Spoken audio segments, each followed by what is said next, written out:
The case of Forrett v. Richardson involves Forrett, who conducted a violent residential burglary, subduing and tying up 3 victims, shooting one in the neck and shooting at another.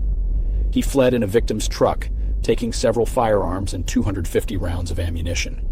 After a chase, Forrett was cornered in a yard, and as he attempted to escape, officers shot him twice in the hip and back. He was subsequently apprehended. The question before the court was whether the officers violated Forrett's Fourth Amendment rights by using deadly force.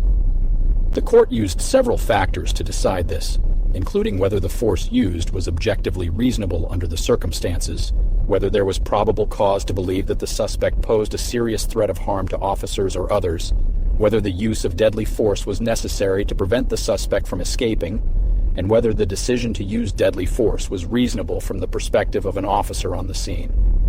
The court concluded that the officers did not violate Forrett's Fourth Amendment rights by using deadly force.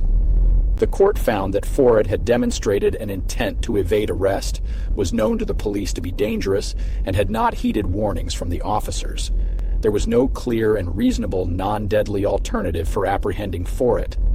The court denied Forrett's contention that waiting and capturing him later by less deadly means was a valid option, as his capture was not assured.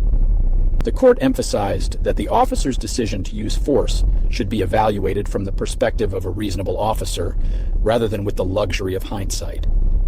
This is a perfect example of how previous Supreme Court decisions, in this instance, Tennessee v. Garner and Graham v. Conner, are referenced and applied when deciding new cases.